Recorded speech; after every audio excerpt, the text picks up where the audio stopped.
Hello there. Okay, so I thought we'd have a quick discussion about the impending doom of PlayStation or Sony and their idiotic decision to completely phase out physical media as of 2028. Um, this is one of the dumbest decisions a corporation has ever made, ever. Physical, and we'll do the ways, the pros and cons of physical and digital. Obviously, I have digital. I have on Steam, Xbox, obviously PlayStation.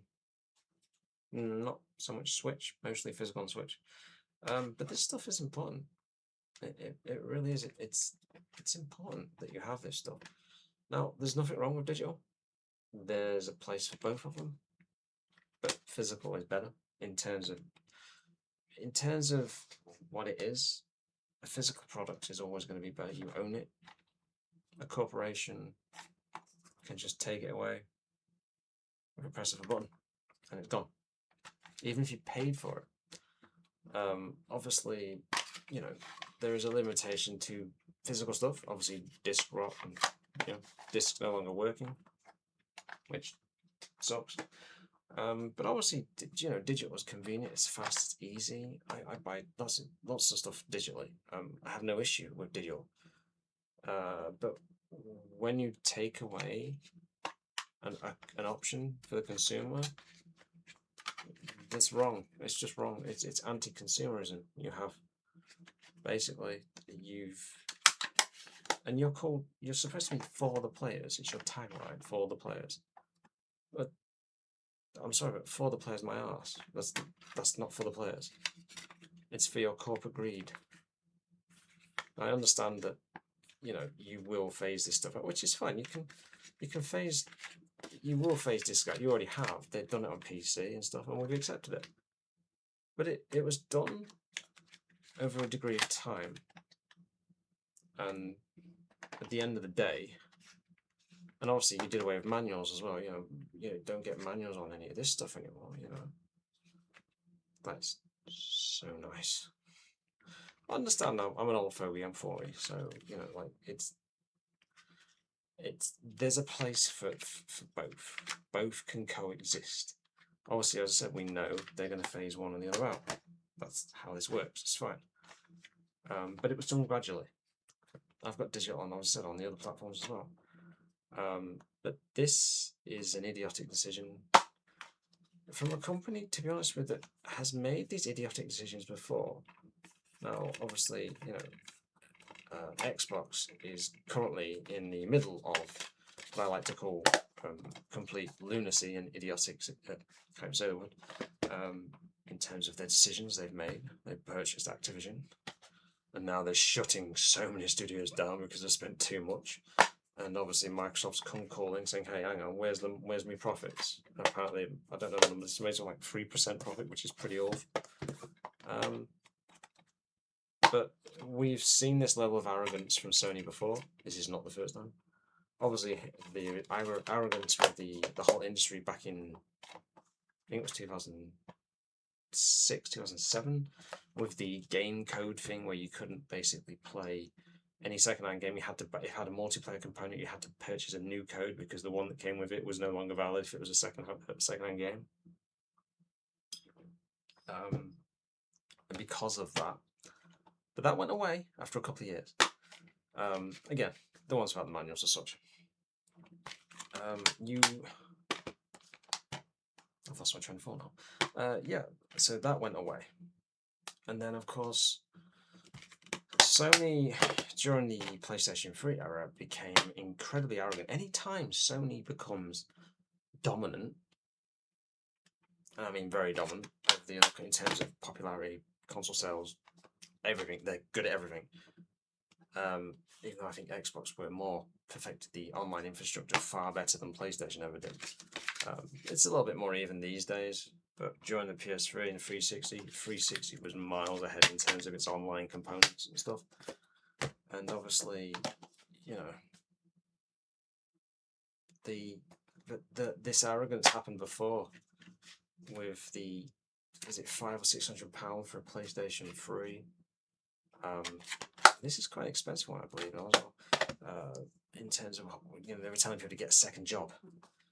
This will go down as kind of like the Xbox moment where they said, "Oh, if you can't afford the Xbox One with a whole digital thing." Then and we weren't ready for it then. The difference is, oh, this has got ET in it for some reason as well. I'm not really sure why that is.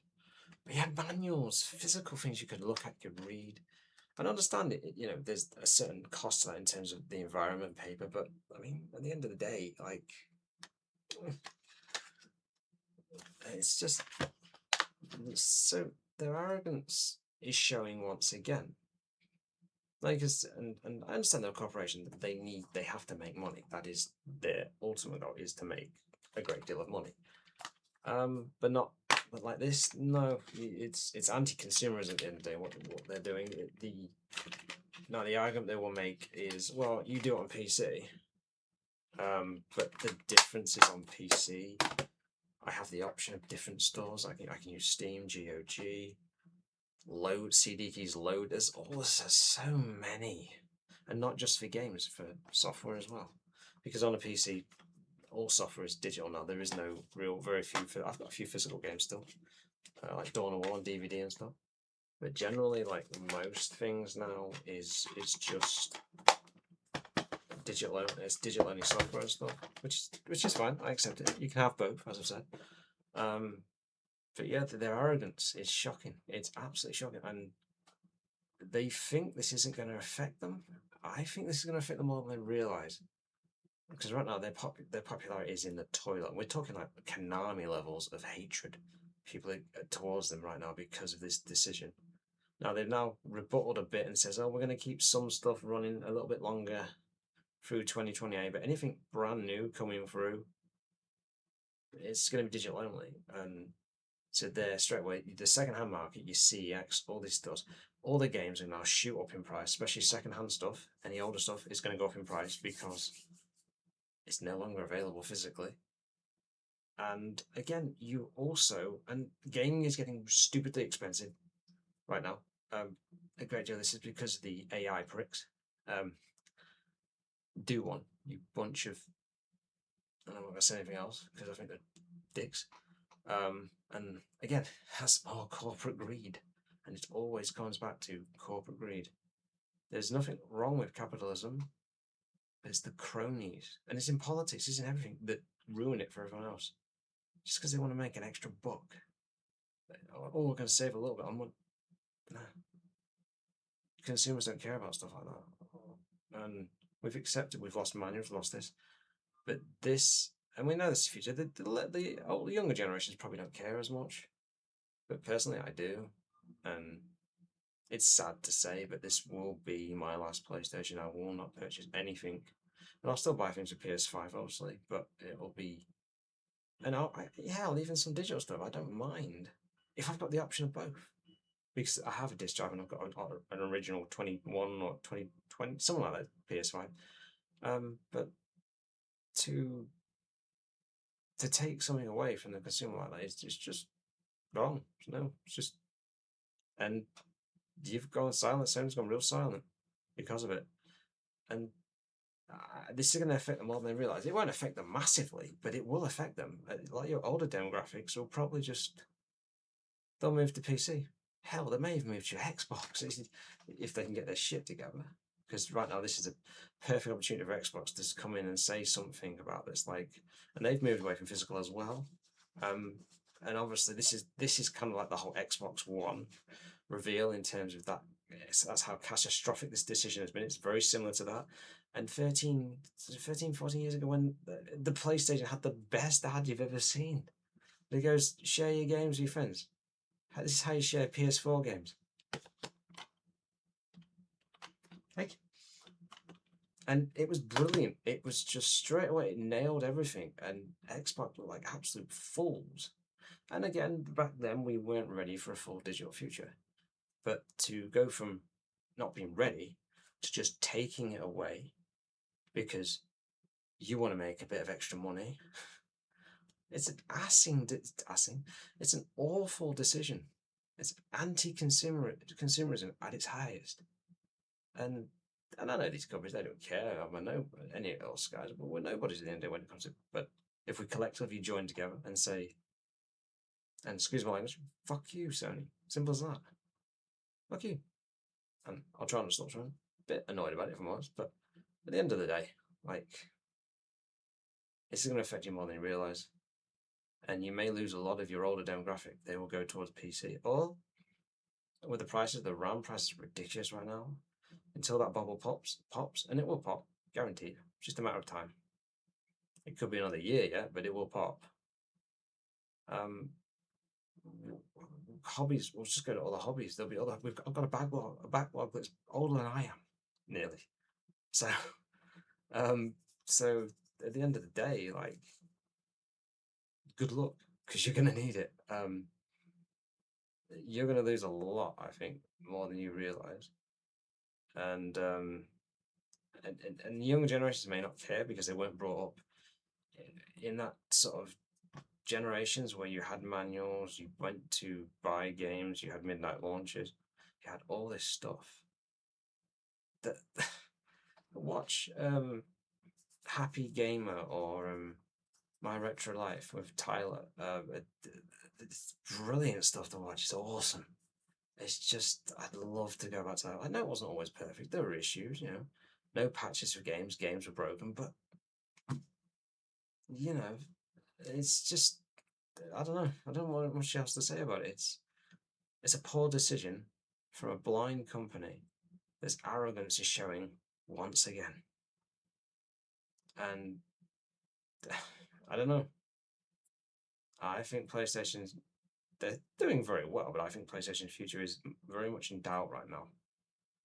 And they are getting, I think, a lot more backlash than they actually realized they would get.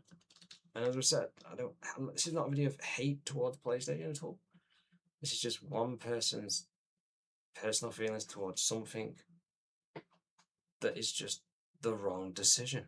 You give people a choice. I bought the 4K box set of Lord of the Rings the Amazon sale last week. I will be watching that at some point. I want to own things physically. I understand some games you can't because they're too big. And if that's the case, then so be it. That's fine. But you give people the choice. That is what you give consumers. You give consumers a choice. You ever say yes or no. And I'm sure you'll still do very well in the next generation, but I do think you've left a sour taste in a lot of people's mouths. And all I can say is good luck, because I do think you'll need it. I'm sure you'll still do very well, but a lot will just move to PC, because when the RAM prices do come down, the RAM will flood the market. Corporations' prices will drop, and which is good. I'll just go to PC, and then I'll retro game. And my backlog is huge, absolutely huge. I've bought games that I may not ever even play, but I've always got the option.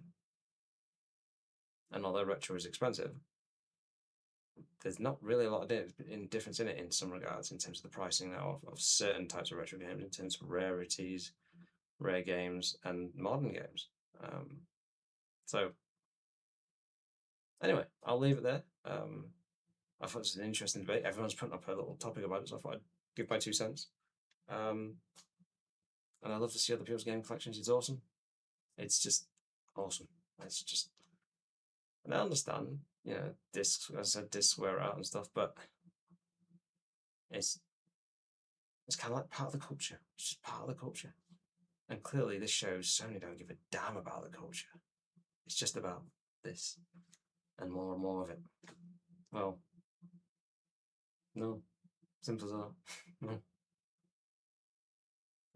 I'll leave it there. And as I said, good luck, Sony, because you're going to need it.